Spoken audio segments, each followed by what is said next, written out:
కన్నప్ప తర్వాత మీరు ఏం సినిమా చేయబోతున్నారు? అంటే విష్ణు గారు ఒక నిర్మాతగా ఆయన రకరకాల ప్రాజెక్ట్స్ ప్లాన్ చేశారు. అలాగే డాక్టర్ మోహన్ బాబు గారు ఒక డ్రీమ్ ప్రాజెక్ట్ ఉంది. ఆ స్క్రిప్ట్ కూడా ఆయన చెయ్యాలనుకుంటున్నారు. సో వాటి తాలూకు స్క్రిప్ట్ మీద పని చేయమని నాకు బాధ్యత అప్పగించారు. ఆ పనుల్లో ఉన్నాను. అలాగే నా మిత్రుడు డైరెక్టర్ యోగేష్ కేఎంసీ ఆయన నేను కలిసి ఒక కథ రాశాం. Heroine oriented action drama. అది సంయుక్త మీనన్ గారి హీరోయిన్, రాజేష్ దండ గారు ప్రొడ్యూసరు. ఆ సినిమా ఓపెనింగ్ లాస్ట్ ఇయర్ అక్టోబర్లో జరిగింది. రెగ్యులర్ షూటింగ్ ఒక మార్చ్ ఏప్రిల్లో ప్రారంభమవుతుంది. ఇవి నా నెక్స్ట్ ప్రాజెక్ట్స్ అండి. ఇక కన్నప్ప షూటింగ్ అనుభవాల్లో ఇంకా మీరు ఎవరికి తెలియని విషయాలు ఇంకేమైనా ఉంటే? షూటింగ్లో తెలియని విశేషాలంటే అవన్నీ సినిమాలు ఇంకా ఎందరెందరో ఉన్నారు. అదే ఆర్టిస్టులు, టెక్నీషియన్స్ వాళ్ళన్నీ పంచుకుంటారు. అవునులేండి. సో ఇది టూ ఇయర్లీ. అదే దగ్గరికి వచ్చింది కాబట్టి అంటే ఇక్కడ ఒక ఇన్సిడెంట్, నా పర్సనల్ ఇన్సిడెంట్ చెప్తాను. నేను విష్ణు గారు 22 నవంబర్లో ఎప్పుడో వేరే ప్రాజెక్ట్స్ పిలిపించారు 8 సినిమాలకి. వాటి పనిలో ఉన్నాను. కన్నప్ప సినిమా వర్క్ జరుగుతుంది. వేరే రైటర్ ఎవరు, డైలాగ్ రైటర్. కన్నప్ప సినిమా సంబంధించి, కన్నప్ప చరిత్రకు సంబంధించి నాకు తెలిసిన విశేషాలు విష్ణు గారితో షేర్ చేసుకున్నాను. మీకు వీటి మీద బాగా నాలెడ్జ్ ఉంది అంటే, నాకు బాగా ఇంట్రెస్ట్ సార్ ఇలాంటి సబ్జెక్టులు అంటే, మీరు అవకాశం ఇస్తే నేను కంట్రిబ్యూట్ చేస్తాను. తప్పకుండా సార్ అన్నారు. 23 మార్చి 16 నేను తిరుపతి వెళ్ళా ఫ్యామిలీతో దర్శనానికి. తిరుమల దర్శనం అయిపోయింది. శ్రీకాళహస్తి ఫ్యామిలీతో బయలుదేరుతున్నాను. ఇలాగ విష్ణు గారి నుంచి ఫోన్, నేను యూనివర్సిటీలో ఉన్నా, మీరు రండి అని.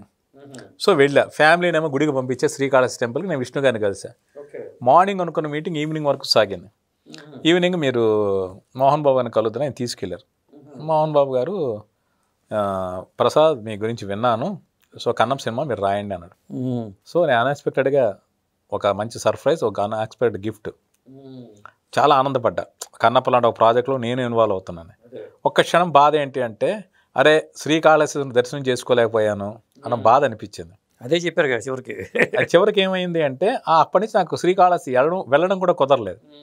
మొన్న మహాశివరాత్రి రోజు మోహన్ బాబు గారు, విష్ణు గారు, డైరెక్టర్ ముఖేష్ కుమార్ సింగ్ గారు, ఇంకా మిగిలిన కొంతమంది టెక్నీషియన్స్, ఆర్టిస్టులు అందరూ కలిసి మహాశివరాత్రి నాడు శ్రీకాళహస్తి దర్శనానికి వెళ్ళాం. నేను ఆ రోజు మిస్ అయిపోయిన దర్శనం ఈ రోజు నాకు లభించింది.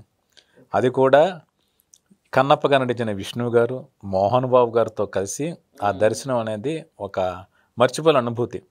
అంటే బహుశా పరమేశ్వరుడు లీల ఏంటి అంటే, నువ్వు మామూలుగా దర్శనం రావద్దు, కన్నప్ప అనే సినిమాకి ఒక మారేడాకుల, శివ పూజలో ఒక మారేడాకుల నువ్వు ఏం చేయగలగో అది చేశాకే నా దర్శనం నీకు లభిస్తుందని శివుడు చెప్పినట్లుగా నేను భావించాను.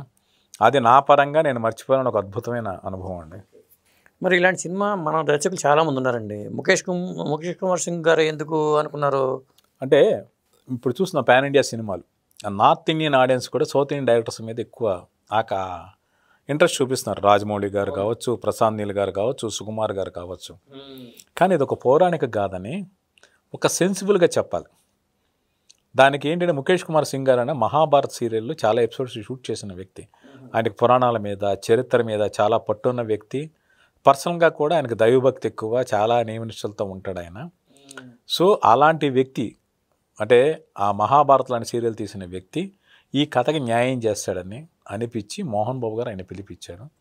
నిజంగానే ఆయన ఈ కథలో, ఈ డ్రామాకి ఓవర్ మెలో డ్రామా కాకుండా చాలా సెన్సిబుల్గా ఆ ఇంపాక్ట్ క్రియేట్ అయ్యేలా ఆయన సినిమాని తీశారు. ఓకే.